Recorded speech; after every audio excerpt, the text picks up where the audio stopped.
Hello, good morning everyone. So ito guys ay update natin sa November 26, 2025. Ayan.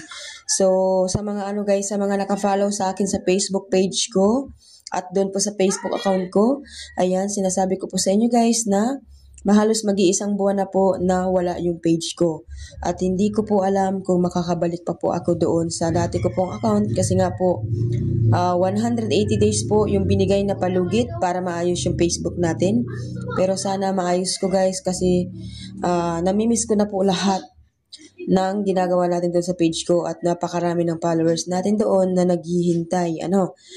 So sana nakapalo din kayo sa ating pong YouTube channel para po hindi kayo mahirapan, hanapin ako at hindi nyo po i-expect na nakablock kayo sa akin dahil hindi ko naman po yung gagawin sa inyo guys. Depende lang po yan kapag may ginawa kayong kasalanan sa akin na talagang ako po ay nambablock talaga. Okay? So meron po tayo dyan guys update simula po yan ng Batangas hanggang po yan dito sa Sorsogon. Tapos, dito naman po ay Pateros hanggang po Albay. So, ito po guys, ina-upload ko po sa YouTube channel ko at sa ating pong Facebook na bago. So, meron po akong bagong Facebook ngayon guys, yung Manilyn Salva. Yan, so Manilyn Salva po siya guys, hindi po Manilyn na Madrid. So, yung bago ko pong ginawa ay Salva ang apelyido. So, hanapin niyo na lang po ako dito po sa Facebook na bago ko guys. And then dito po sa YouTube channel ko po ay Manila Madrid katulad po ng pangalan sa ating pong Facebook page.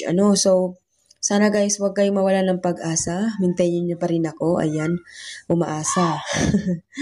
Sana po guys mahanap ako ng iba nating mga followers kasi yung iba medyo nahanap din naman ako pero yung iba talaga guys hirap na hirap sila siguro akong hanapin kasi kapag Manila Madrid talaga yung sinearch mo ay hindi mo yun makikita guys sa Facebook kasi nga po is suspended na po siya. Pero kung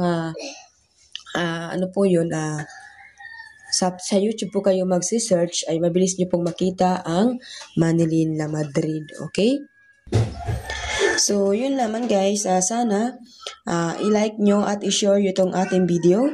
So, ang kasi guys, yung mga talagang mga sharer ko sa Facebook ay wala. So hindi pa po sila nakakapunta dito sa bago kong Facebook. So yung mga nandito kasi guys sa Facebook ko ngayon ay hindi po talaga sila nag-share ng mga videos ko. Sila po yung mga tamad mag-share. Ayan. So kahit anong sabihin mo mag-share sila ng ating mga videos, hindi po nila kayang gawin kasi nga po mabigat siguro sa pakiramdam nila na mag-share sila ng mga videos ko. Ayan.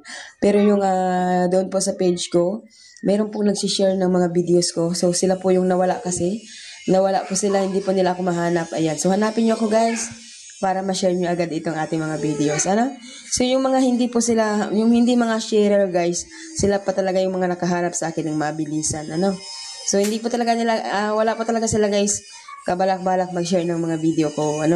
So hinanap lang talaga nila ako. Kaya hirap na hirap din talaga siguro silang patamain kapag ganun. Charot lang guys.